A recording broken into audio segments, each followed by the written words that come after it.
Ise o toga senia hijeve hana hinako uruno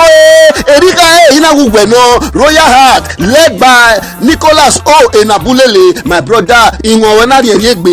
eruru wewe ya rie so kwa mezu wo bonu we pa babana die no pa ni menu tie orione bia soroji my brother unu la se ti pe uwe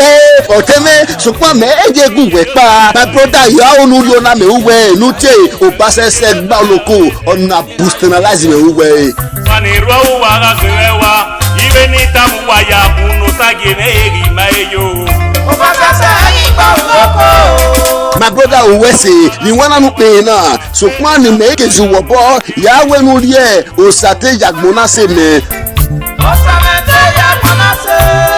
edo iwana nla danenia le dawa dowe wa ya ri ogerun dagwe o wa ni wana ye o merin oje e bueno de ya mwate wa so we la ye mu live audio and video production eri o je no uga je le nu ebube mo no lunwo ne ku iye wu wa mo bo wi wana no le na the twin stand production no ye nobody knows tomorrow ya wagbe we number 2 Oro Street Junction there 5 Junction with TV Road wa ye le nu e ba boy ore number 32 Erunse Street by Osama Junction Wolia quarters word do need jogbe we want to TV tiyan mi wire now the 08038484380 kewe 08033952398 grab your copy. Awoy boy.